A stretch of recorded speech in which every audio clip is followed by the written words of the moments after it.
ഈ ടീമിൻ്റെ ടാർഗറ്റ്സ് ഒരു മാസം 2 കോടി രൂപയാണ്. ഈ 2 കോടി രൂപയിൽ 80% ഞാൻ അച്ചീവ് ചെയ്യുന്നു. അതിൻ്റെ ഇൻസെൻറ്റീവ് നിങ്ങൾക്ക് ഊഹിക്കാവുന്നതിലും അപ്പുറത്താണ്. സിമ്പിളായിട്ട് പറയാണ്, ലക്ഷങ്ങൾ വരും. അത് എൻ്റെ സാലറിക്ക് പുറമെ.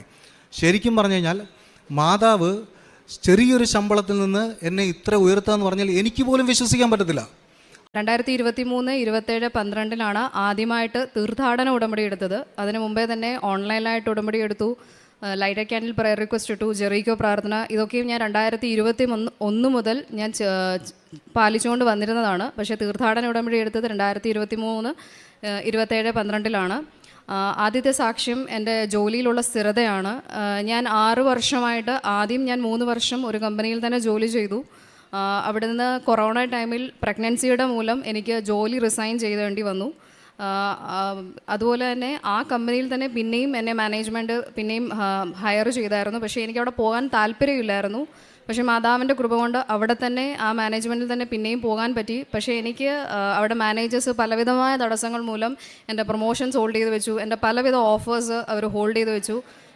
എത്രയൊക്കെ പ്രാർത്ഥനയിൽ ഇത് ചെയ്തിട്ടും എന്താണ് ഇങ്ങനെ ഒരു ഇതെന്ന് ഉടമ്പടിക്ക് മുമ്പേ ഞാൻ പലപ്പോഴും ചിന്തിക്കുമായിരുന്നു. എന്തുകൊണ്ട് ഇത്രമേൽ തടസ്സങ്ങൾ, ഇത്രയൊക്കെ പ്രാർത്ഥിച്ചിട്ടും എന്താണ് ഈ തടസ്സങ്ങൾ എന്ന് പലപ്പോഴും ചിന്തിച്ചിട്ടുണ്ട്. പക്ഷേ ഉടമ്പടി എടുത്തു കഴിഞ്ഞപ്പോൾ എന്ത് തടസ്സങ്ങൾ വന്നാലും അമ്മ അല്ലെങ്കിൽ ഈശോ അതിനൊരു ഉത്തരം തരുമെന്നുള്ള ഉറച്ച ബോധ്യം എൻ്റെ ജീവിതത്തിൽ അമ്മ എനിക്ക് തന്നു. അതുപോലെ തന്നെ എൻ്റെ ജോലിയിൽ എനിക്ക് സ്ഥിരപ്പെട്ടു. ഞാൻ പ്രാർത്ഥിച്ചിരുന്നത് എനിക്ക് 30 വയസ്സ് തികയുന്നതിന് മുമ്പ് എൻ്റെ ജോലിയിൽ ഒരു സ്ഥിരതയെന്നാണ് ഞാൻ ആഗ്രഹിച്ചത്. എനിക്ക് ഏത് മാനേജ്മെൻ്റ് ആണോ, ഏത് ഹയർ അതോറിറ്റീസ് ആണോ എൻ്റെ ജോലിയിൽ എൻ്റെ പ്രൊമോഷൻ ഹോൾഡ് ചെയ്ത് വെച്ചിരുന്നത്, അവരുടെ കയ്യിൽ നിന്ന് തന്നെ എനിക്ക് ഈ ജനുവരി 8 എൻ്റെ പ്രൊമോഷൻ ഹയർ ചെയ്തിട്ട് എനിക്ക് എൻ്റെ ജോലിയിൽ സ്ഥിരത ലഭിച്ചു. ഇത് ആക്ച്വലി കഴിഞ്ഞ ഓഗസ്റ്റ് തൊട്ട് പ്രോസസ്സ് നടക്കുകയാണ്. പലപ്പോഴും പല ഹയർ മാനേജേഴ്സ് പറഞ്ഞു ഇത് നടക്കില്ല, നിനക്കിത് കിട്ടില്ല, ഇങ്ങനെ പല ആളുകളും പല ഇതും പറഞ്ഞിരുന്നു. പക്ഷേ ഞാൻ ഉടമ്പടിയിൽ ഉറച്ചു നിന്നു. അതുപോലെ തന്നെ ഞാൻ ഹയർ മാനേജ്മെൻറ്റ്സിൻ്റെ അടുത്ത് സംസാരിക്കുമ്പോഴും ഉടമ്പടിയുടെ ഉപ്പ് അല്ലെങ്കിൽ ഉടമ്പടി തൈലം, കാശുരൂപം ഇതൊക്കെ ഞാൻ ഉപയോഗിച്ചാണ് അവരുടെ അടുത്ത് സംസാരിക്കുമ്പോഴൊക്കെയും ഇത് ചെയ്തത്. അതിൻ്റെ ഇടയ്ക്ക് എക്സാം ഉണ്ടായിരുന്നു, അത് ക്രാക്ക് ചെയ്തു. ഇൻ്റർവ്യൂസ് ഉണ്ടായിരുന്നു. അതൊക്കെയും എൻ്റെ ഒരു മെറിറ്റും അല്ല എന്നുള്ള 100% എനിക്ക് ഉറപ്പുണ്ട്, അമ്മ തന്നതാണ്. അതുപോലെ രണ്ടാമത്തെ സാക്ഷ്യം, ഞാൻ 27-12-2023 ഉടമ്പടി എടുത്തു. അതിൻ്റെ അത് കഴിഞ്ഞ് അടുത്ത ദിവസം 28-12-2023 പപ്പായ്ക്ക് ആക്സിഡൻ്റായി. ഹസ്ബൻഡിൻ്റെ പപ്പായാണ്. ആക്സിഡൻറ്റ് പറ്റിയെന്ന് പറഞ്ഞത്, പപ്പ ഒരു ടൂ വീലറിലായിരുന്നു. ഒരു ടെമ്പോ വന്ന് ഇടിച്ചതാണ്. ആദ്യം ഞങ്ങളൊരു ഹോസ്പിറ്റലിൽ പോയി. അവിടെ സൗകര്യമില്ലാത്തതുകൊണ്ട് വേറൊരു ഹോസ്പിറ്റലിൽ പോയി. അവിടെ ചെന്നിട്ട് കുറേ സ്കാനിങ്ങുകളും കാര്യങ്ങളും ഒക്കെ എടുത്തു. അവിടെ ചെന്നപ്പോൾ ഞങ്ങളുടെ കുറേ ഫാമിലി മെമ്പേഴ്സൊക്കെ പറഞ്ഞു ഇവിടെ നിൽക്കണ്ട, ഇവിടെ ശരിയാകില്ല, നിങ്ങൾക്ക് വേറെ എവിടെയെങ്കിലും കൊണ്ടുപോകാം. ആ സമയത്ത് ആംബുലൻസിൽ പോയിക്കൊണ്ടിരിക്കുമ്പോൾ അന്ന് ഹസ്ബൻഡ് ഉടമ്പടി എടുത്തതിൻ്റെ കാശുരൂപം, ഹസ്ബൻഡ് ഇതിനു മുമ്പ് ഉടമ്പടി എടുത്തതാണ്, കാശുരൂപം ഹസ്ബൻഡിൻ്റെ പോക്കറ്റിലുണ്ടായിരുന്നു.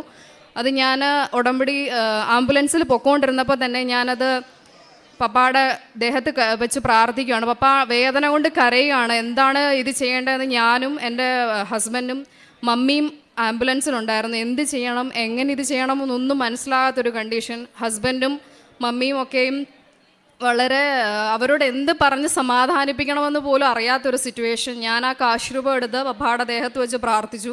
2019 എൻ്റെ കല്യാണം കഴിഞ്ഞ് 6 മാസം കഴിഞ്ഞപ്പോൾ എൻ്റെ പപ്പ അറ്റാക്ക് വന്ന് മരിച്ചതാണ്. അതുകൊണ്ട് തന്നെ ഞാൻ വളരെ ഇതിൽ പ്രാർത്ഥിച്ചു, ഈ പപ്പായും കൂടെ ഞങ്ങളുടെ കയ്യിൽ നിന്ന് എടുത്തുകൊണ്ട് പോകരുതേ എന്ന്. അതുപോലെ തന്നെ കൊണ്ടുപോയപ്പോൾ ഡോക്ടർ 48 മണിക്കൂറാണ് പറഞ്ഞത്. 48 മണിക്കൂർ പറഞ്ഞ് കുറേ സർജറികൾ കഴിഞ്ഞു. മുട്ടിൻ്റെ എല്ല് പൊട്ടി, ബ്രെയിനിൽ ബ്ലഡ് ക്ലോട്ട് ഉണ്ടായിരുന്നു, റിബ്സ് 3 ഒടിഞ്ഞു, ഡിസ്കിന് പ്രശ്നം ഉണ്ടായിരുന്നു. ഇങ്ങനെ പലവിധമായ കോംപ്ലിക്കേഷൻസ് ഉണ്ടായിരുന്നു. പലവിധമായ സർജറികൾ കഴിഞ്ഞപ്പോഴും ഡോക്ടർ പറഞ്ഞു 6 മാസം ബെഡ് റെസ്റ്റ് വേണമെന്ന് പറഞ്ഞു. പക്ഷേ 21ാമത്തെ ദിവസം പപ്പ ഡിസ്ചാർജ് ചെയ്ത് വീട്ടിൽ വന്നു. 1.5 മാസം കൊണ്ട് പപ്പ നടക്കുവാൻ തുടങ്ങി, പപ്പയുടെ കാര്യങ്ങളെല്ലാം ചെയ്യാൻ തുടങ്ങി. 6 മാസം പറഞ്ഞിടത്താണ് അമ്മയുടെ ഒറ്റ കൃപ കൊണ്ട്. അതിനിടയ്ക്ക് ഞങ്ങൾ ഉടമ്പടി തൈലവും കാശുരൂപവും ഇതെല്ലാം വെച്ച് പപ്പായ്ക്ക് പ്രാർത്ഥിക്കുന്നുണ്ടായിരുന്നു. പപ്പായും വന്നിട്ടുണ്ട്.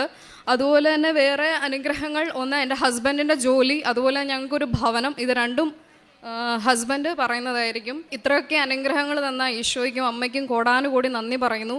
അതുപോലെ തന്നെ ആത്മീകമായിട്ടൊക്കെ വളർച്ചയെന്ന് പറയുന്നത് നേരത്തെയും പ്രാർത്ഥിക്കുമായിരുന്നു. പക്ഷേ പ്രാർത്ഥനയിലെ തീഷ്ണത അത് ഉടമ്പടിയിൽ വന്നതിന് ശേഷമാണ്. ജപമാല ചൊല്ലുന്നതാകട്ടെ, അല്ലെങ്കിൽ പേഴ്സണൽ പ്രയർ ആകട്ടെ, മറ്റുള്ളവർക്ക് വേണ്ടി പ്രാർത്ഥിക്കുന്നത്, അതിൻ്റെയൊക്കെ തീഷ്ണത, അതിൽ പ്രാർത്ഥനയിൽ എത്രമാത്രം വിശ്വസ്തയോടുകൂടെ പ്രാർത്ഥിക്കണം എന്നുള്ളതിൻ്റെ ഏറ്റവും വലിയ ഇതെല്ലാം എനിക്ക് കിട്ടിയത് ഉടമ്പടിയിൽ വന്നതിന് ശേഷമാണ്. ഇതാണ് ഞങ്ങളുടെ പപ്പായ്ക്ക് ഇപ്പോൾ ഒരു കുഴപ്പവും ഇല്ല. നടക്കുമ്പോൾ മുട്ടിന് ചെറിയൊരു പ്രശ്നം ഉണ്ടെങ്കിലും വേറൊരു ബുദ്ധിമുട്ടുകളും ഇല്ല. അതിൻ്റെ ഫോട്ടോസ് ഹസ്ബൻഡ് മൊബൈലിൽ കാണിക്കും. മുട്ട് ഫുള്ള്, ചിരട്ട ഫുള്ള് പോയതായിരുന്നു. ഭയങ്കര ഇതായിരുന്നു. കിട്ടില്ല എന്ന് തന്നെ ഡോക്ടർ ഉറപ്പിച്ച് പറഞ്ഞിടത്തു നിന്നാണ് ഇപ്പോൾ പപ്പ ഞങ്ങളുടെ കൂടെ നിൽക്കുന്നത്. അതിന് അമ്മയ്ക്കും ഈശോയ്ക്കും കോടാനുകോടി നന്ദി പറയുന്നു. ബാക്കി സാക്ഷ്യങ്ങൾ പറയുന്നതിന് വേണ്ടി ഞാൻ എൻ്റെ ഹസ്ബൻഡിൽ കൊടുക്കുന്നു. പരിശുദ്ധ അമ്മയ്ക്കും തിരുകുമാരനും കോടാനുകോടി നന്ദി പറഞ്ഞു. ഞങ്ങളെ ഉടമ്പടിയിൽ ബലപ്പെടുത്തിയതിനും ഉടമ്പടിയിൽ നിലനിർത്തിക്കൊണ്ട് പോകുന്നതിനും 1000 നന്ദി പറയുന്നു. 2 സാക്ഷ്യങ്ങളാണ് എനിക്ക് പറയാനുള്ളത്. ഞാൻ 2022 ജനുവരി മാസം 26-ാം തീയതിയാണ് ആദ്യമായിട്ട് ഉടമ്പടി എടുക്കുന്നത്. അതിനുശേഷം എൻ്റെ വൈഫിൻ്റെ ജോലി കിട്ടിയ കാര്യം ഞാൻ ഓൾറെഡി ഇവിടെ സാക്ഷ്യം പറഞ്ഞാണ് അൾത്താരയിൽ. അപ്പം അന്ന് ഞാനിവിടെ നിന്ന് പറഞ്ഞിട്ട് പോകുമ്പോൾ എല്ലാവരോടും പ്രാർത്ഥിക്കണം, എനിക്കും ഒരു ജോലി കിട്ടണം എന്നുള്ളതായിരുന്നു എൻ്റെ നിയോഗം. ജോലി എന്ന് പറയുമ്പോൾ ഒരു 3 വർഷമായിട്ട് എനിക്ക് ജോലിയില്ല. അങ്ങനെ ഒരു അവസരത്തിലാണ് ഞാൻ ഇവിടെ വന്ന് ഉടമ്പടി എടുക്കുന്നത്. ഇപ്പോൾ ഉടമ്പടി എടുത്തു കഴിയുമ്പോൾ എന്നെ എങ്ങനെയാണ് ഇത് സ്പർശിച്ചതെന്ന് ചോദിച്ചു കഴിഞ്ഞാൽ, ജോസഫ് അച്ഛൻ്റെ ധ്യാനത്തിൽ അച്ഛൻ ഒരു വേട് പറഞ്ഞത്, തോറ്റവൻ്റെ കൂടെയാണ് ദൈവം. അപ്പം അതെന്നെ വല്ലാണ്ട് സ്പർശിച്ചു. ഇന്ന് ഈ കാലത്ത് ശരിക്കും പറഞ്ഞാൽ ഒരു ജോലി ഇല്ലാതിരിക്കുന്ന സമയത്ത് എൻ്റെ വൈഫിൻ്റെ വീട്ടിൽ നിന്നായിക്കോട്ടെ, എൻ്റെ സുഹൃത്തുക്കളുടെ ഇടയിൽ നിന്നായിക്കോട്ടെ, കാണുന്നവരും എല്ലാവരും എന്തായി അപ്ലൈ ചെയ്യുന്നില്ലേ, നോക്കുന്നില്ലേ, അങ്ങനെയുള്ളൊരു ഇതിൽ നമ്മൾ കണ്ടിന്യൂസ് നമ്മളിങ്ങനെ കേട്ടുകൊണ്ടിരിക്കുകയാണ്. ഇപ്പം ഞാനും വൈഫ് മുംബൈയിലാണ്. ഡെയിലി എൻ്റെ ജോലി എന്ന് പറഞ്ഞു കഴിഞ്ഞാൽ രാവിലെ CV-യുമായിട്ട് പോവുക, ഇൻ്റർവ്യൂ അറ്റൻഡ് ചെയ്യുക. അങ്ങനെ ഏകദേശം 75ഓളം ഇൻ്റർവ്യൂസ് ഞാൻ അറ്റൻഡ് ചെയ്തു. ഉടമ്പടിയിലാണ്. ഈ ഉടമ്പടി എടുത്തതിന് ശേഷം 1 വർഷം കൃത്യമായിട്ട് ഞാൻ പ്രേക്ഷിത പ്രവർത്തനം കാര്യങ്ങളെല്ലാം കൃത്യമായിട്ട് ചെയ്തു. മുംബൈയിൽ പ്രാക്ടിക്കലി കുറച്ച് ബുദ്ധിമുട്ടാണ് ഇതൊക്കെ ചെയ്യാമെന്നെങ്കിലും എനിക്കത് കൃത്യമായിട്ട് ചെയ്യാൻ സാധിച്ചു. അപ്പം ഞാനിതിൽ നിന്ന് മനസ്സിലാക്കുന്നത്, പരിശുദ്ധമ്മ എന്നെ ഒരുക്കുകയായിരുന്നു. 1 വർഷം എന്നെ ആ ഉടമ്പടിയിലേക്ക് കൊണ്ടുവരികയും എങ്ങനെ ചെയ്യണം, എങ്ങനെ ദൈവത്തോട് ചേർന്ന് നിൽക്കണം, ദൈവത്തോട് ചേർന്ന് നിന്ന് എങ്ങനെ ആ ഒരു ബന്ധം വളർത്തിയെടുക്കണമെന്നുള്ളതിനുള്ളൊരു ക്ലാസ് ആയിരുന്നു എനിക്ക്. അതിനുശേഷം ഒരു ഇൻ്റർവ്യൂ അറ്റൻഡ് ചെയ്തു. നമുക്കങ്ങനെ ഒരു ജോലി കിട്ടിയാൽ മാത്രം പോരല്ലോ, അത് മാതാവ് തന്നതാണെന്നൊരു സാക്ഷ്യം എനിക്ക് പറയണം ഈ ആൾക്കാരിൽ. അപ്പം അങ്ങനെ ഞാനൊരു ഇൻ്റർവ്യൂ അറ്റൻഡ് ചെയ്തപ്പോൾ അവരെന്നോട് പറയുകയാണ്, നിങ്ങൾ IRDA ലോഗിൻ ചെയ്തിരിക്കുകയാണ്. ഒരു IRD എക്സാം ഉണ്ട്, സെയിൽസിൽ വർക്ക് ചെയ്യുന്നവർക്കറിയാം. അപ്പോൾ അതുകൊണ്ട് ഈ സർട്ടിഫിക്കറ്റ് തന്നാലേ നിങ്ങൾക്ക് ജോലി കിട്ടുകയുള്ളൂ. അപ്പോൾ ഞാൻ എൻ്റെ ഒരു അറിവിൽ അങ്ങനൊരു സംഭവം ചെയ്തിട്ടില്ല. കുറച്ച് ആ ഇൻ്റർവ്യൂ കഴിഞ്ഞ് ഞാൻ വീട്ടിൽ വന്നതിൻ്റെ ബാക്ക് ആൻഡ് പ്രോസസ്സിൽ നിന്ന് കോൾ വന്നപ്പോഴാണ് ഇതിനെപ്പറ്റി കാര്യമായിട്ട് ആലോചിക്കുന്നത്. അങ്ങനെ ആലോചിച്ച് വന്നപ്പോൾ ഒരു 10 വർഷം മുന്നേ ഞാൻ ഒരാളെ ഹെൽപ്പ് ചെയ്തു എന്ന് പറഞ്ഞാൽ, ആളെന്നോട് പറഞ്ഞു, എൻ്റെ ID ബ്ലോക്കാണ്, നീ എനിക്കൊരു എക്സാം എഴുതി തരണം, ആ എക്സാം പാസ്സായി കഴിഞ്ഞാൽ എനിക്ക് ബിസിനസ് ചെയ്യാം. ശരി, ഓക്കെ, നമുക്ക് പ്രത്യേകിച്ച് ദോഷമുള്ള കാര്യങ്ങളല്ലോ എന്ന് വിചാരിച്ച് ഞാൻ ആളെ സഹായിച്ചു. കുറച്ച് നാൾ കഴിഞ്ഞ് ഞാൻ ഈ വിവരം എൻ്റെ ഒരു സുഹൃത്തിനോട് ഷെയർ ചെയ്തപ്പോൾ ആളെന്നോട് പറഞ്ഞു, ഇങ്ങനെ ചെയ്യാൻ പാടില്ല, നിനക്ക് ഫ്യൂച്ചറിൽ ദോഷമാണെന്ന് പറഞ്ഞു. അപ്പം ഞാൻ ആളോട് പറഞ്ഞു, എനിക്കിത് കണ്ടിന്യൂ ചെയ്യാൻ പറ്റത്തില്ല, ഇത് ഡിസ്കണ്ടിന്യൂ ചെയ്യണം. അപ്പോൾ അങ്ങനെ ഡിസ്കണ്ടിന്യൂ ചെയ്ത് അത് വിട്ടു. അതിനുശേഷം ഈ ഒരു ഇൻ്റർവ്യൂവിന് വന്നപ്പോഴാണ് ഇങ്ങനെ ഒരു എക്സാം ഉണ്ടെന്നും ഇതിന് പുറകിലൊരു സർട്ടിഫിക്കറ്റ് ഉണ്ടെന്നും അത് ലോഗിൻ ആണെന്നും അത് സബ്മിറ്റ് ചെയ്താലേ നിങ്ങൾക്ക് ജോലി കിട്ടുള്ളൂ എന്ന് പറയുന്നത്. അപ്പോൾ എനിക്കൊരു കോൺടാക്ട് പേഴ്സൺ ഇല്ല, ഇത് കണ്ടുപിടിക്കണം, ആരോട് എവിടെ പോയി ചോദിച്ചാൽ ഇത് കിട്ടണമെന്നറിയണമല്ലോ. അങ്ങനെ ഞാൻ സഹായിച്ച ആളെ വിളിച്ചു. ആൾ പറഞ്ഞു, എനിക്ക് ഇപ്പോൾ കോൺടാക്ട്സ് ഇല്ല, എന്നാലും ഞാനൊരു നമ്പർ തരാം, നീ ശ്രമിക്കുക. അപ്പോൾ ഞാൻ ഇവിടെ വന്നു, ആദ്യം നാട്ടിൽ വന്നു, ഉടമ്പടി പുതുക്കി, സാക്ഷ്യം പറഞ്ഞു. തിരിച്ച് ഈ പോയിൻ്റ് ഓഫ് കോൺടാക്റ്റിൽ ഞാൻ ബന്ധപ്പെട്ടു, അവരോട് സംസാരിച്ചു, അവരെനിക്കിത് അറേഞ്ച് ചെയ്തു തന്നു. തിരിച്ച് ഞാൻ ഈ സർട്ടിഫിക്കറ്റുമായിട്ട് ചെന്നു. ആ കമ്പനിയെ നിരന്തരം കോൺടാക്റ്റ് ചെയ്തുകൊണ്ട് അവരാരും ഫോൺ എടുക്കുന്നില്ല. അപ്പം എന്നെ ഇതിൽ അറേഞ്ച് ചെയ്യുന്ന മീഡിയേറ്ററെ കോൺടാക്റ്റ് ചെയ്തിട്ട് പറഞ്ഞു, ഞാൻ സർട്ടിഫിക്കറ്റ് എല്ലാം എടുത്തു വെച്ചിട്ടുണ്ട്, ഇതൊന്നും എനിക്ക് ആക്കി തരുമെന്ന് പറഞ്ഞിട്ടൊന്നും ആവുന്നില്ല. അപ്പം നമുക്ക് എന്തെങ്കിലും ഒരു ജോലി കിട്ടിയാൽ മതി എന്നുള്ള രീതിയിലേക്ക് ഞാനുമായി. കാര്യം അത്രത്തോളം പ്രഷർ എനിക്ക് ഫാമിലിയിൽ നിന്നും പുറത്തുനിന്നും ഒക്കെ വരികയാണ്. അപ്പം അതിനുശേഷം ഒരു ഇൻ്റർവ്യൂ വന്നു. ഇൻ്റർവ്യൂ വന്നിട്ട് ഇതെല്ലാം അറ്റൻഡ് ചെയ്തു. മാതാവ് എന്നെ കൊണ്ടുവരുന്നൊരു വഴിയാണ് ഞാൻ നിങ്ങളുടെ മുമ്പിൽ ഷെയർ ചെയ്യുന്നത്. ഇൻ്റർവ്യൂ അറ്റൻഡ് ചെയ്തിട്ട് ഇൻ്റർവ്യൂ എല്ലാം പാസ്സായിട്ട് അവരെന്നെ സെലക്ട് ചെയ്തിട്ട് എൻ്റെ സർട്ടിഫിക്കറ്റ്സ് എല്ലാം വെരിഫൈ ചെയ്തിട്ട് അവരെന്നോട് ഒരേ ഒരു ഡിമാൻഡ്, ഈ സർട്ടിഫിക്കറ്റ് സബ്മിറ്റ് ചെയ്യണം. മാതാവ് ഓൾറെഡി എനിക്ക് നേരത്തെ ഇതിൻ്റെ ഇൻ്റർവ്യൂ അറേഞ്ച് ചെയ്തിട്ട് ഈ കാര്യം എന്നെ ഓർപ്പിച്ച് നാട്ടിൽ കൊണ്ടുവന്ന് ഈ സർട്ടിഫിക്കറ്റ് വാങ്ങിച്ച് വെച്ചിരിക്കുകയാണ്. അപ്പം എൻ്റെ വീടിനടുത്ത് 4 കിലോമീറ്ററിനപ്പുറത്താണ് ഈ കമ്പനി. ഞാൻ 1 വർഷമായിട്ട് ജോലി സെർച്ച് ചെയ്യുന്നു. ഞാൻ ഈ കമ്പനി കണ്ടിട്ടില്ല, എനിക്കറിയത്തില്ല. പക്ഷേങ്കിൽ ഞാൻ ഇത്രത്തോളം ഇൻ്റർവ്യൂ, ഏകദേശം 75ഓളം ഇൻ്റർവ്യൂസ് ഞാൻ മുംബൈയിൽ കൊടുത്തു. അതൊന്നും കിട്ടാത്ത കാര്യം എൻ്റെ വീടിൻ്റെ 4 കിലോമീറ്ററിനപ്പുറത്താണ് ഇത് നടക്കുന്നത്. ഞാൻ അവിടെ ഇൻ്റർവ്യൂ അറ്റൻഡ് ചെയ്തു. അവർ ഈ സർട്ടിഫിക്കറ്റ് ചോദിച്ചു, സർട്ടിഫിക്കറ്റ് സബ്മിറ്റ് ചെയ്തു. എനിക്ക് ജോലി ലഭിച്ചു. ജോലി ലഭിച്ചത് ശരിക്കും പറഞ്ഞാൽ ഞാൻ വർക്ക് ചെയ്തുകൊണ്ട് 3 വർഷത്തെ ഗ്യാപ്പുണ്ട്. അതിന് മുമ്പിലത്തെ കമ്പനിയിലെ 10% ഹൈക്കോടതിയോടെയാണ് ഞാൻ ജോലി ചെയ്യുന്നത്. വളരെ തുച്ഛമായ ശമ്പളമാണ്. 2 വർഷം വർക്ക് ചെയ്തു. 2 വർഷത്തിന് ശേഷം എൻ്റെ കമ്പനി പറയാണ്, ഈ പ്രോസസ്സ് ഇവിടെ നിർത്തുകയാണ്. റീജിയണലായിട്ട് സൗത്തേൺ റീജിയണൽ, നിങ്ങളുടെ റീജിയൻസിൽ, സൗത്തിലാണെങ്കിൽ സൗത്തിൽ, നോർത്തിലാണെങ്കിൽ നോർത്തിൽ നിങ്ങളുടെ പ്രോസസ്സ് സ്റ്റാർട്ട് ചെയ്യാണ്. പോകേണ്ടിയവർക്ക് പോകാം, പോയാൽ നിങ്ങൾക്ക് പ്രൊമോഷൻ കിട്ടും. ഇല്ലാത്തവർക്ക് നിങ്ങൾ ചെയ്തുകൊണ്ടിരുന്ന വർക്ക് ഡിമാൻഡ് ചെയ്യാൻ പറ്റില്ല, ഞങ്ങൾ എന്ത് തരുന്നോ അത് നിങ്ങൾ ചെയ്യണം. പക്ഷേ ഞാൻ പ്രാർത്ഥിച്ചു. എൻ്റെ ഫാമിലി മുംബൈയിലാണ്. അപ്പം അതുകൊണ്ട് തന്നെ ഞാൻ അവിടെ തന്നെ നിൽക്കാൻ തീരുമാനിച്ചു. ബാക്കിയുള്ള എൻ്റെ കൂടെ ജോലി ചെയ്തവർ, എൻ്റെ സീനിയേഴ്സ് എല്ലാവരും പ്രൊമോട്ടഡായി നാട്ടിലേക്ക് പോയി. അപ്പോൾ അവിടെ വീണ്ടും നാട്ടിലേക്കുള്ള ഹയറിങ് വന്നു. അപ്പോൾ ഞാൻ എൻ്റെ സീനിയർ മാനേജർ, അപ്പോൾ പുള്ളി എൻ്റെ അടുത്ത് പറഞ്ഞത്, വർഗീസ് നിന്നെ എല്ലാവർക്കും ഇഷ്ടമാണ്, നാട്ടിലേക്ക് പോകും, നിനക്ക് പ്രൊമോഷനുണ്ട്. അപ്പോൾ ഞാൻ എൻ്റെ സിറ്റുവേഷൻ പറഞ്ഞു. കാര്യം എല്ലാവരും നിൻ്റെ പേരാണ് സജസ്റ്റ് ചെയ്യുന്നത്. അപ്പോൾ ഞാൻ പറഞ്ഞു, സാർ പറ്റില്ല, എൻ്റെ ഫാമിലി ഇവിടെയാണ്, എനിക്കിവിടെ കണ്ടിന്യൂ ചെയ്യണം. അപ്പോൾ എൻ്റെ അടുത്ത് പറഞ്ഞു, നീ ഒരു കാര്യം ആലോചിക്കണം, നിൻ്റെ ഫാമിലി ഇവിടെയാണെന്ന് നീ പറയുമ്പോൾ നീ ഫാമിലിക്ക് വേണ്ടിയാണ് കഷ്ടപ്പെടുന്നത്, അത് നീ ഓർക്കണമെന്ന് പറഞ്ഞു. പുള്ളിക്ക് എൻ്റെ അടുത്ത് പറയേണ്ട ഒരാവശ്യമില്ല. കാര്യം പുള്ളി എന്നെക്കാൾ എത്രയോ പോസ്റ്റിൽ ഉയർന്നിരിക്കുന്ന ആളാണ്. അപ്പോൾ ഞാൻ വീണ്ടും അതിൽ തന്നെ ഉറച്ചു നിന്നു, കണ്ടിന്യൂ ചെയ്തു. അപ്പോൾ അങ്ങനെ ഇരിക്കെ വീണ്ടും നാട്ടിലേക്കുള്ള ഹയറിങ് വരികയാണ്. ടീം ഹെഡിൻ്റെ നാട്ടിൽ പോകേണ്ടിയവർക്ക് അപ്ലൈ ചെയ്യാം. അപ്പോൾ ഞാൻ എൻ്റെ സീനിയർ മാനേജറുടെ അടുത്ത് ചോദിച്ചു, സർ ഞാൻ ജസ്റ്റ് ഒന്ന് അപ്ലൈ ചെയ്തോട്ടെ, എങ്ങനെയായിരിക്കും ഇതിൻ്റെ എക്സ്പീരിയൻസ് അതെന്നറിയാമല്ലോ. പുള്ളി 2 മിനിറ്റ് ആലോചിച്ചിട്ട് പറഞ്ഞു, എൻ്റെ അടുത്ത് പറഞ്ഞു, ശരി നീ അപ്ലൈ ചെയ്തു, നിനക്കൊരു എക്സ്പീരിയൻസും ആകുമല്ലോ. അങ്ങനെ 2 പേര് ഇൻ്റർവ്യൂ ഞങ്ങൾ അറ്റൻഡ് ചെയ്തു കഴിഞ്ഞ് എനിക്കൊരു ഹോപ്പുമില്ല. കാര്യം ഞാൻ ആശിക്കേണ്ട ആവശ്യമില്ല, ബിക്കോസ് എനിക്കുള്ള ഓപ്പർച്യൂണിറ്റി അല്ല. അങ്ങനെ ഞാൻ ഇൻ്റർവ്യൂ അറ്റൻഡ് ചെയ്ത് കഴിഞ്ഞിട്ട് 2 ദിവസത്തിനുള്ളിൽ എൻ്റെ റിസൾട്ട് വരികയാണ്. ഞാൻ ടീം ഹെഡായിട്ട് പ്രൊമോഷനായി. വിശ്വസിക്കാനേ പറ്റിയില്ല. എൻ്റെ ശമ്പളം അതിൽ നിന്ന് ശരിക്കും പറഞ്ഞു കഴിഞ്ഞാൽ 30%-ന് എൻ്റെ സീനിയേഴ്സ് അപ്ലൈ ചെയ്തു. കമ്പനി എനിക്ക് 40% അപ്രൈസിൽ തന്നു. ഭയങ്കര സന്തോഷം എന്ന് പറഞ്ഞു കഴിഞ്ഞാൽ ദൈവത്തിൻ്റെ കൃപ. എൻ്റെ ഒരു മെറിറ്റില്ല. കാര്യം എൻ്റെ മെറിറ്റ് കൊണ്ട് ഏകദേശം 75ഓളം ഇൻ്റർവ്യൂസ് ഞാൻ അറ്റൻഡ് ചെയ്തു, എനിക്ക് കിട്ടിയില്ല. എന്നെ മാതാവ് എന്താ ചെയ്തതെന്ന് വെച്ചാൽ 1 വർഷം എനിക്കൊരു ലെസൺ തന്നു. നീ എങ്ങനെ ജീവിക്കണം, നീ എങ്ങനെ ഉടമ്പടിയിലായിരിക്കണം, നീ മറ്റുള്ളവരെ എങ്ങനെ സഹായിക്കണം, മറ്റുള്ളവരുടെ അടുത്ത് എങ്ങനെ പെരുമാറണം, എന്നെ പഠിപ്പിച്ചു.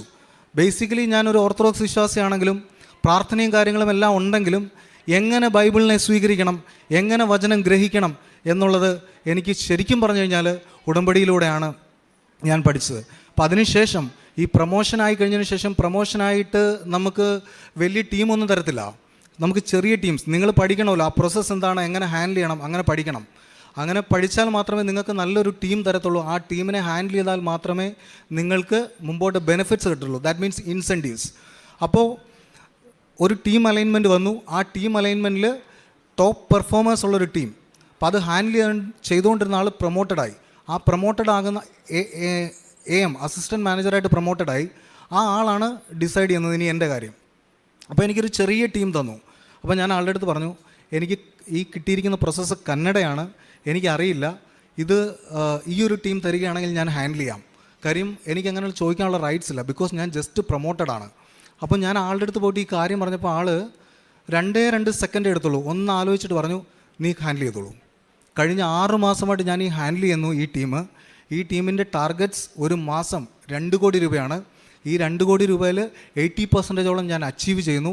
അതിൻ്റെ ഇൻസെൻറ്റീവ് നിങ്ങൾക്ക് ഊഹിക്കാവുന്നതിലും അപ്പുറത്താണ്.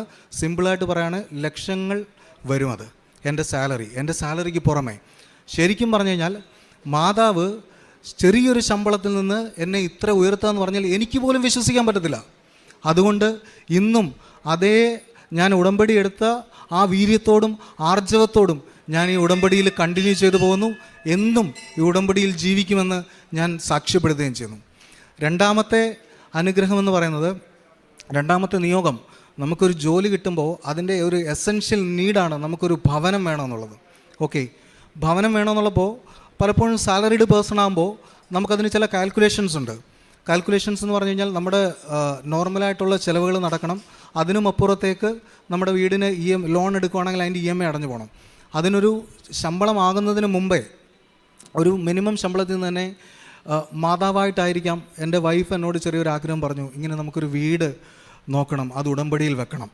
അങ്ങനെ ഞങ്ങളത് ഉടമ്പടിയിൽ വെച്ചു. നിങ്ങൾക്കറിയാം, മുംബൈയിൽ ഒരു ഫ്ലാറ്റ് വാങ്ങിക്കുക, അർബനിൽ ഒരു ഫ്ലാറ്റ് വാങ്ങുക എന്ന് പറഞ്ഞു കഴിഞ്ഞാൽ മിനിമം 1.5 കോടി രൂപയാണ്. മിനിമം 350 സ്ക്വയർ ഫീറ്റിന് 1.5 കോടി രൂപയാണ് അർബൻ ഏരിയയിൽ വരുന്നത്. അപ്പോൾ നമ്മുടെ നാട്ടിലെ ചെറിയൊരു ഹോളിൻ്റെ അത്രേ ഉള്ളൂ 350 സ്ക്വയർ ഫീറ്റ് എന്ന് പറയുമ്പോൾ. പക്ഷേ ഞങ്ങൾ പോയി പലയിടത്തും ഫ്ലാറ്റ് കണ്ടു, പലതും ഞങ്ങൾക്ക് ഇഷ്ടപ്പെടുന്നുണ്ട്, പക്ഷേ വില ഞങ്ങളെ കൊണ്ട് സാധിക്കുന്നതല്ല. അങ്ങനെ ഞങ്ങൾ പ്രാർത്ഥിച്ചു, നിരന്തരം ഈ കാര്യം പ്രാർത്ഥനയിൽ വെക്കുമ്പോൾ എൻ്റെ വൈഫ് ഞങ്ങളിങ്ങനെ ട്രാവൽ ചെയ്യുമ്പോൾ പറയും, ചാച്ച അത് 2 BHK നമ്മൾ എടുക്കുന്നത്. അപ്പോൾ ഞാനിങ്ങനെ 2 BHK ആലോചിക്കാൻ പോലും അർഹതയില്ല, പിന്നെ എങ്ങനെയാണ് നമ്മൾ ഇതിനെപ്പറ്റി ചിന്തിക്കുക? 1 BHK എടുക്കാൻ എനിക്ക് നിവൃത്തിയില്ല, പിന്നെ ഞാൻ എങ്ങനെ എടുക്കുക 2 BHK? പക്ഷേ നിരന്തരം പുള്ളിക്കാരി ഒരു അനോണിമസ് കോൾ പോലെ എന്നോട് ഇങ്ങനെ പറഞ്ഞുകൊണ്ടിരുന്നു, 2 BHK കിട്ടും, നമുക്ക് എങ്ങനെ കിട്ടും, എവിടെ കിട്ടും, ഒരു ഐഡിയോ ഒന്നുമില്ല. പക്ഷേ ഞങ്ങളുണ്ടല്ലോ, ഈ പ്രാർത്ഥന കിട്ടിയില്ല, ഈ പ്രാർത്ഥന വെടിഞ്ഞില്ല. ഞങ്ങൾ നിരന്തരം ഉണ്ടല്ലോ ഇങ്ങനെ പ്രാർത്ഥിച്ചുകൊണ്ടേയിരുന്നു. ഞങ്ങൾ ജപമാല സ്റ്റാർട്ട് ചെയ്തു. ഒരു ദിവസം ഒരു ജപമാലെങ്കിലും എത്തിക്കാതെ ഞങ്ങൾ പോവില്ല. അതേപോലെ ഞങ്ങളുടെ മുമ്പിൽ വരുന്ന ഓരോരുത്തരും ഞങ്ങൾ ഈശോയെ കാണാൻ സാധിച്ചു. അതാണ് എനിക്ക് വന്ന ഏറ്റവും വലിയ ആത്മീയ മാറ്റം. അതാണ് ഞാൻ അതിലേക്ക് വരാം. അതിനു മുമ്പ് ഞാൻ ഇത് കംപ്ലീറ്റ് ചെയ്യാം. എന്നിട്ട് ഞങ്ങൾ ഈ ഫ്ലാറ്റ് ഇങ്ങനെ ഒരിടത്ത് പോയി കണ്ടു. 75 ലക്ഷം രൂപ, 80 ലക്ഷം രൂപ. ഞാൻ എന്നിട്ട് വൈഫിനോട് ഡിസ്കസ് ചെയ്തിട്ട് ഒരു ഫ്ലാറ്റ് ഇഷ്ടപ്പെട്ടിട്ട് ഞങ്ങളത് ഫൈനലൈസ് ചെയ്തു. 73 lakhs. അപ്പോൾ 73 lakhs എങ്ങനെ എടുക്കും, എങ്ങനെ ഇത് ചെയ്യുന്നൊന്നും എനിക്കറിയില്ല. ഞങ്ങൾ ബാർഗെയിൻ ചെയ്തിട്ട് അവർ തന്നില്ല.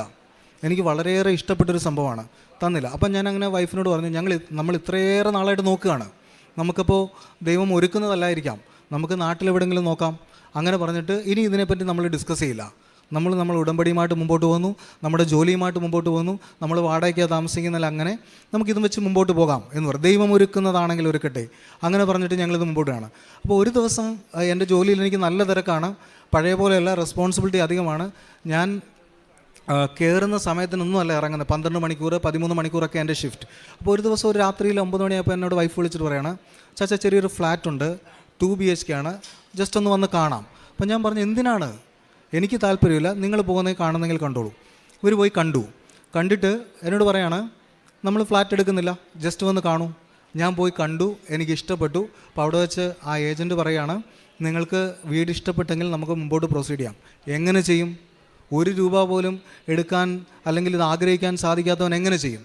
പക്ഷേങ്കിൽ ഞങ്ങൾ പ്രാർത്ഥിച്ചു. അങ്കിൾ എന്നോട്, ആ ഏജൻ്റായിട്ടുള്ള ഒരു അങ്കിൾ പരിചയമുള്ള ഒരാളാണ്. ഇപ്പോൾ മുംബൈയിൽ നമ്മളൊരു ഫ്ലാറ്റ് എടുക്കുക എന്ന് പറഞ്ഞാൽ ചെറിയ കാര്യമല്ല, ഒരുപാട് പേർപ്പേഴ്സ് ഉണ്ട്, ഹിഡൻ ആയിട്ടുള്ള ഒരുപാട് അജണ്ട അതിൻ്റെ പുറകിലുണ്ട്. അവർ നമ്മളെ കാണിക്കാൻ വേണ്ടിയൊക്കെ പേർപ്പേഴ്സ് കാണിക്കും. ഇതൊക്കെ ശരിയായില്ലെങ്കിൽ നമ്മുടെ പൈസ പോകും. അപ്പോൾ ഇതെല്ലാം ശരിയായിട്ട് നമുക്ക് കിട്ടണം, അങ്ങനെ ഒരു രീതി കിട്ടണം. അതിനുവേണ്ടി എന്ത് ചെയ്യണം? പ്രത്യേകിച്ച് നമ്മൾ മലയാളിയാണ്, സൗത്ത് റേഞ്ചിൽ നിന്ന് വരുന്നവരാണ്, അവർക്ക് ഈസി ആയിട്ട് നമ്മളെ പറ്റിക്കാൻ പറ്റും. അവിടെ മാതാവ് എന്താ ചെയ്തേ? ഒരു മലയാളി ഏജൻറ്റിനെ അറേഞ്ച് ചെയ്തു. അപ്പം ഇതെല്ലാം ഒരു കോയിൻസിഡൻസ് അല്ല, ഇതൊക്കെ മാതാവ് അറേഞ്ച് ചെയ്ത് വെച്ചിരിക്കുകയാണ്. അപ്പോൾ അത് കൃത്യമായിട്ട് ആ ലെയർ പരിശോധിക്കുമ്പോൾ എനിക്കത് മനസ്സിലാവുന്നുണ്ട്. അപ്പം അങ്ങനെ ഈ അങ്കിൾ പറയാണ്, 1,05,00,000 രൂപ ചോദിക്കുന്ന ഫ്ലാറ്റാണ്. നിങ്ങൾ ഒരു യെസ് പറഞ്ഞു കഴിഞ്ഞാൽ നമുക്കത് വളരെ ചെറിയ പൈസയ്ക്ക് എടുക്കാം. നിങ്ങൾ 1 BHK നോക്കി നടന്നവരല്ലേ, നിങ്ങൾക്ക് ആ പ്രൈസിന് ഞാൻ വാങ്ങിത്തരാം. അപ്പോൾ ഞങ്ങൾ പോയി ഡിസ്കസ് ചെയ്തു, ഒറ്റ ദിവസം കൊണ്ട് ഡിസ്കസ് ചെയ്തു. പ്രത്യേകിച്ച് എൻ്റെ ഫാദറും മദറും ഒക്കെ നാട്ടിലാണ്, വൈഫിൻ്റെ ഫാമിലി മുംബൈ സെറ്റിൽഡാണ്. അപ്പോൾ എൻ്റെ ഫാദറും മദറും ഒക്കെ കുറച്ച് കൺസർവേറ്റീവായിട്ടുള്ള ആൾക്കാരാണ്. അപ്പോൾ ഞാൻ ആദ്യം ചിന്തിച്ചത്, ഫാദറും മദറും ഒക്കെ നോ എന്ന് പറയും, നാട്ടിൽ നമുക്ക് പണിയാം, അതാണ് സേഫ് എന്ന് പറയും. പക്ഷേ ഞാൻ അവരോട് സംസാരിച്ചപ്പോൾ അവരാണ് ആദ്യം എസ് പറഞ്ഞത്. അവർ എസ് പറഞ്ഞിട്ട് എന്നോട് സപ്പോർട്ട് ചെയ്യണം, നീ മുമ്പോട്ട് പോകും, എങ്ങനെയാണോ എന്താണോ ഒന്നും എനിക്കറിയില്ല. അപ്പോൾ അങ്കിൾ എന്നോട് വിളിച്ചു പറഞ്ഞു, ആ ഏജൻറ്റ് വിളിച്ചു പറഞ്ഞു, നീ ഒരു 10,001 രൂപയുമായിട്ട് ടോക്കൺ കൊടുക്കാനുള്ള ഇതുമായിട്ട് വാ. അപ്പോൾ ഇവിടെയും ഞാൻ പറയുന്നത്, ഇത് ഫ്ലാറ്റ് വെറുതെ കിട്ടിയാൽ പോരാ, എനിക്ക് മാതാവ് തരണം, അതാണ് എൻ്റെ ഡിമാൻഡ്. അപ്പം ഞാൻ അങ്ങനെ മാതാവിനോട് പ്രാർത്ഥിച്ചിട്ട് ഞങ്ങൾ ഒരു ദിവസം 3 പേരും കൂടെ വൈകിട്ട് പോയിട്ട് ഈ അങ്കിളിൻ്റെ അടുത്ത് സംസാരിച്ചിട്ട്, ഈ അങ്കിൾ പെട്ടെന്ന് തന്നെ അങ്ങ് ഫൈനലൈസ് ചെയ്തു. പാർട്ടിയും വിളിച്ചിട്ട് സംസാരിച്ചിട്ട് പെട്ടെന്ന് ഇതങ്ങ് ഫൈനലൈസ് ചെയ്തു. അപ്പം എൻ്റെ കൈ വിറയ്ക്കാൻ തുടങ്ങി. ഞാൻ കാശ് രൂപ മുറുകെ ഇങ്ങനെ പിടിച്ചേക്കുക. 10,001 രൂപ കൊടുത്തിട്ട് ഞാൻ ഇരിക്കുമ്പോൾ എൻ്റെ വൈഫ് എന്നെ വിളിച്ചിട്ട് കാണിക്കുകയാണ്. നിങ്ങൾ കേൾക്കണോ ഇത്? വൈഫ് വിളിച്ചിട്ട് കാണിക്കുകയാണ്, ചാച്ചാവൻ തിരിഞ്ഞു നോക്കിയപ്പോൾ മാതാവിൻ്റെ രൂപത്തിൽ ഉടമ്പടി ഉപ്പും ഉടമ്പടി തേനും ആ വീട്ടിലിരിക്കുന്നു. നിങ്ങൾ പറ എങ്ങനെ വരും? ഞങ്ങൾ ആ വീട് കാണാൻ പോയപ്പോൾ അവിടെ ഇല്ല. എങ്ങനെ വരും നിങ്ങൾ പറ? ഭയങ്കര അത്ഭുതം എന്ന് പറയട്ടെ. ഞങ്ങൾ സംസാരിച്ചു, ആ അങ്കിളിനോട് സംസാരിച്ചു. അങ്കിൾ പറഞ്ഞു എൻ്റെ വൈഫും ഉടമ്പടി എടുത്തിട്ടുള്ളതാണ്, അതിൻ്റെ ഉപ്പും തേനുമാണ് ഇവിടെ ഇരിക്കുന്നത്. ഞങ്ങൾ ഞെട്ടിപ്പോയി. ഞങ്ങളുടെ ലൈഫിൽ എക്സ്പെക്റ്റ് ചെയ്യാത്തൊരു കാര്യം ഞങ്ങളുടെ ജീവിതത്തിൽ ദൈവം തമ്പുരാൻ ഒരുക്കിയെന്നാണ്. പെട്ടെന്ന് എൻ്റെ കയ്യിൽ 1 രൂപയില്ല, 10,001 രൂപ ഞാൻ ആ അങ്കിളുടെ അടുത്ത് ടോക്കൺ കൊടുക്കുമ്പോൾ കണ്ണ് നിറഞ്ഞിട്ടാണ് ഞാൻ കൊടുക്കുന്നത്. കാര്യം ഇവരൊക്കെ ചിരിച്ചെങ്കിലും എൻ്റെ കണ്ണ് നിറയാണ്. ബാക്കി പൈസ കൊടുക്കണം. അടുത്ത ദിവസത്തിനുള്ളിൽ അങ്കിൾ പെട്ടെന്ന് ഒരു എഗ്രിമെൻറ്റ് ചെയ്തു, ഒരു 10 ലക്ഷം രൂപ പെട്ടെന്ന് കൊടുത്താൽ ഈ എമൗണ്ടിന് ഇവർ സമ്മതിക്കും. എങ്ങനെ കൊടുക്കും ഒന്നും അറിയില്ല. പക്ഷേ എന്നുണ്ടെങ്കിൽ മാതാവിനെ ഞങ്ങൾ മുറുകെ പിടിച്ചു, പ്രാർത്ഥിച്ചു. ഞങ്ങൾ 10 ലക്ഷം രൂപ എങ്ങനെ വന്നു എന്ന് എനിക്കറിയില്ല, സത്യമായിട്ടും പറയാണ്. ആരെങ്ങനെ എവിടെ കൊണ്ടു തന്നു എന്ന് എനിക്കറിയില്ല. 10 ലക്ഷം രൂപ അവർ പറഞ്ഞ ഡേറ്റിന് ഞാൻ കൊടുത്തു. തീർന്നില്ല, വീണ്ടും എനിക്ക് ലോൺ പാസ്സാവണം, അതിൻ്റെ പ്രോസസ്സുണ്ട്. അവിടെയൊക്കെ ഒരുപാട് തടസ്സങ്ങളെന്ന് പറഞ്ഞാൽ ഇൻട്രസ്റ്റ് റേറ്റ്, സിബിലിൻ്റെ പ്രശ്നങ്ങൾ, ഇങ്ങനെയുള്ള ഒരുപാട് കാര്യങ്ങളുണ്ട്. ഇവിടെയൊക്കെ അമ്മ ഇടപെട്ടിട്ട് നിലവിൽ മാർക്കറ്റിൽ കിട്ടാവുന്ന, എനിക്ക് യോഗ്യതയില്ല. എൻ്റെ സാലറി സർട്ടിഫിക്കറ്റ് കൊണ്ട് എൻ്റെ പ്രൊമോഷൻ ആയത് റീസെൻ്റ്ലി ആണ്, അതിൻ്റെ അപ്രൈസൽ ഈ വർഷമാണ് ആവുന്നത്. എൻ്റെ പഴയ സാലറി സർട്ടിഫിക്കറ്റ് കൊണ്ട് എനിക്ക് ഈ ലോൺ പാസ്സാകാനുള്ള ഒരു യോഗ്യതയില്ല. ബാങ്ക് മാനേജർ, നിങ്ങൾക്കറിയാം, ഒരു ബാങ്കിൽ പോയി കഴിഞ്ഞാൽ ഒരു മാനേജറോട് സംസാരിക്കണമെങ്കിൽ അവരെല്ലാവരും ആറ്റിറ്റ്യൂഡ് കാണിച്ച് നമ്മളുടെ അടുത്ത് സംസാരിക്കത്തുള്ളൂ. ഈ മാനേജർ എൻ്റെ ഒരു ജ്യേഷ്ഠ സഹോദരനെ പോലെ എന്നെ ഗൈഡ് ചെയ്യാണ്. ആൾക്കതിൻ്റെ ഒരു ആവശ്യമില്ല. നിങ്ങൾക്ക് വേണമെങ്കിൽ ഏജൻ്റ് ഉണ്ട്, ഏജൻറ്റ് ത്രൂ ചെയ്യാം. 1 രൂപ പോലും ഞാൻ കൊടുക്കേണ്ടി വന്നില്ല. ആൾ ഫുള്ള് കാര്യങ്ങൾ A to Z എനിക്ക് ചെയ്തു തന്നു. സിബിൽ സ്കോർ എങ്ങനെ കൂട്ടണം, എങ്ങനെ ചെയ്യണം. എനിക്ക് സിബിലില്ല. അപ്പോൾ എൻ്റെ അടുത്ത് പറഞ്ഞു, ഒരു ക്രെഡിറ്റ് കാർഡ് എടുക്കൂ, നിങ്ങൾക്ക് സിബിൽ വരും. ക്രെഡിറ്റ് കാർഡ് എടുത്തു. ക്രെഡിറ്റ് കാർഡ് എടുത്തു കഴിഞ്ഞപ്പോഴാണ് എനിക്കറിയാൻ കഴിഞ്ഞത്, ക്രെഡിറ്റ് കാർഡ് യൂസ് ചെയ്ത് കഴിഞ്ഞ് മിനിമം 6 months കഴിഞ്ഞിട്ട് നിങ്ങളുടെ സിബിൽ അപ്ഡേറ്റ് ആവുള്ളൂ, പുതിയതായിട്ട് എടുക്കുന്ന ആൾക്ക്. അപ്പോൾ ശരിക്കും പറഞ്ഞാൽ ആ ഹോപ്പും പോയി. ബട്ട് എനിക്കറിയില്ല, എന്നോട് എൻ്റെ സിബിൽ സ്കോറിൻ്റെ പ്രശ്നത്തിൽ എനിക്ക് കുറഞ്ഞു നിന്ന അല്ല കൂടിയ ഇൻട്രസ്റ്റ് റേറ്റ് ആളെന്നോട് പറഞ്ഞു, നീ പർച്ചേസ് ചെയ്തിട്ടുള്ള എമൗണ്ട് അടയ്ക്കൂ, നമുക്ക് ട്രൈ ചെയ്യാം. നിലവിൽ മാർക്കറ്റിൽ കിട്ടാവുന്ന ഏറ്റവും ബെസ്റ്റ് ഫ്ലോട്ടിംഗ് റേറ്റിൽ, എനിക്ക് ഏറ്റവും കുറഞ്ഞ റേറ്റിൽ എനിക്ക് ആ ലോൺ പാസ്സായി. ശരിക്കും പറഞ്ഞാൽ അത്ഭുതമാണ്. അവിടെയൊക്കെ മാതാവ് ഒരാളെ നിയമിച്ചു എന്നുള്ളതാണ്. എന്നിട്ട് ഈ ഏജൻറ്റ് മലയാളിയാണ്. അതിനും ഒരു കാരണമുണ്ട്. ഏജൻറ്റ് മലയാളിയായിട്ട് ആൾക്ക് തന്നെ ഹെൽപ്പ് ചെയ്യേണ്ട ഒരാവശ്യമില്ല. എല്ലാ കാര്യങ്ങളും പുള്ളി എനിക്ക് ചെയ്തു തന്നു. പേപ്പർ വർക്ക്സ് എല്ലാം ചെയ്തു തന്നു. എന്നിട്ട് പുള്ളിക്ക് കൊടുക്കേണ്ട പൈസയിൽ നിന്ന് എനിക്ക് വീണ്ടും 10% കുറച്ച് തന്നു. അതിൻ്റെ ഒന്നും ഒരാളും ചെയ്തു തരുന്നില്ല. ഇവിടെയൊക്കെ മാതാവ് കൃത്യമായിട്ട് പ്രവർത്തിച്ചു. 2025 ഫെബ്രുവരി 28 ആ വീടിൻ്റെ രജിസ്ട്രേഷൻ കഴിഞ്ഞു. ഏപ്രിൽ 24 അതിൻ്റെ ചാവി കിട്ടി. ഇതാണ് അതിൻ്റെ ചാവി. ആ വീടിൻ്റെ ചാവി ഇതാണ്. ഞങ്ങളുടെ ഒരു യോഗ്യതയില്ല, എൻ്റെ മെറിറ്റില്ല. കാര്യം അച്ഛനോട് എപ്പോഴും പറയും, not by merit but by grace. അതാണ് ഈ സംഭവിച്ചിരിക്കുന്നത്. ഞാൻ ബൈബിൾ വായിക്കുമ്പോൾ ഉണ്ടല്ലോ, ഞാൻ പറഞ്ഞല്ലോ, ഞാനൊരു ഓർത്തഡോക്സ് വിശ്വാസിയാണ്. എന്നും രാവിലെയും വൈകിട്ടും പപ്പായുടെ മമ്മിയുടെ കൂടെ ഇരുന്ന് ബൈബിൾ വായിക്കും. എന്ത് ചെയ്യും? വായിക്കും. അത് പഠിക്കുകയല്ല, ഞാൻ വായിക്കും. നമ്മൾ വായിക്കണം, വായിച്ചു പോകുന്നു. പക്ഷേ ഈ ഉടമ്പടി എടുത്ത പിന്നെ ഉണ്ടല്ലോ, ഒരധ്യായമേ വായിച്ചുള്ളെങ്കിലും അതെനിക്ക് ഇഷ്ടപ്പെടുന്ന രീതിയിലാണ് ഞാൻ വായിക്കുന്നത്. അപ്പം അങ്ങനെ വായിച്ചുകൊണ്ടിരിക്കുമ്പോൾ എനിക്ക് ബൈബിളിൽ ഏറ്റവും ഇഷ്ടപ്പെട്ട വചനം, എൻ്റെ ജീവിതത്തോട് ചേർന്നിരിക്കുന്ന വചനം ഏതെന്നറിയാമോ? ഇയ്യോബിൻ്റെ പുസ്തകം. നമുക്കെല്ലാം ജോബിനെ പറ്റി അറിയാം, ജോബ് അനുഭവിച്ച കഷ്ടതകൾ അറിയാം. ഈ ജോബിൻ്റെ കഷ്ടതകളിൽ ഏറ്റവും ലാസ്റ്റ് അധ്യായത്തിൽ 42-ാം അധ്യായം 5-ാം വാക്യത്തിൽ പറയുന്നു, കർത്താവേ, ഞാൻ ഇത്രയും നാളും നിന്നെക്കുറിച്ചൊരു കേൾവി മാത്രമേ കേട്ടിട്ടുള്ളൂ, ഇതാ ഞാൻ കണ്ടിരിക്കുന്നു. ഞാൻ എന്നെ തന്നെ വെറുത്ത് പൊടിയിലും ചാരത്തിലും ഇരുന്ന് അനുദപിക്കുന്നു. എൻ്റെ ജീവിതവുമായിട്ട് ബന്ധപ്പെട്ട വചനമാണ് പ്രിയപ്പെട്ടവരെ. ഞാൻ ഇത്രയും നാളും, ഞാനൊരു ഓർത്തഡോക്സ് വിശ്വാസിയാണ്, പരിശുദ്ധ മദ്ബായിൽ ശുശ്രൂഷിക്കുന്ന ഒരാളാണ്. ഞാൻ ദൈവത്തെക്കുറിച്ച് കേട്ടിരുന്നതേ ഉള്ളൂ. ആ ഒരു ഭയം മാത്രമേ എനിക്കുള്ളായിരുന്നു. പക്ഷെങ്കിൽ ഞാൻ അനുഭവിച്ചറിഞ്ഞപ്പോൾ ഉണ്ടല്ലോ, ഞാനത് വിട്ടുപോകാൻ തയ്യാറല്ല. ഞാൻ അന്ന് സാക്ഷ്യം പറയുമ്പോൾ വീണ്ടും ഒരു വചനം പറഞ്ഞിട്ടാണ്, യാക്കോബ് ശ്ലീഹ പറഞ്ഞതുപോലെ, കർത്താവേ, നീ എന്നെ അനുഗ്രഹിച്ചല്ലാതെ ഞാൻ നിന്നെ വിട്ടുപോകുകയില്ല. അതേപോലാണ് ഞാൻ ദൈവത്തെ മുറുകെ പിടിച്ചിരിക്കുകയാണ്. ദൈവം എൻ്റെ കൂടുണ്ട് എല്ലാ വിഷയത്തിലും, ഓരോ കാര്യങ്ങളും ദൈവം എൻ്റെ കൂടെ എന്നുള്ളത് ഞാൻ ഉറച്ചു വിശ്വസിക്കുന്നു. ആത്മീയമായിട്ട് ദൈവം എന്നെ എങ്ങനെ ഉയർത്തിയെന്ന് ചോദിച്ചു കഴിഞ്ഞാൽ, ഒന്ന്, എൻ്റെ മുമ്പിൽ വന്ന് നിൽക്കുന്ന എല്ലാവരിൽ ഞാൻ ഈശോയെ കാണാൻ ശ്രമിക്കുന്നു.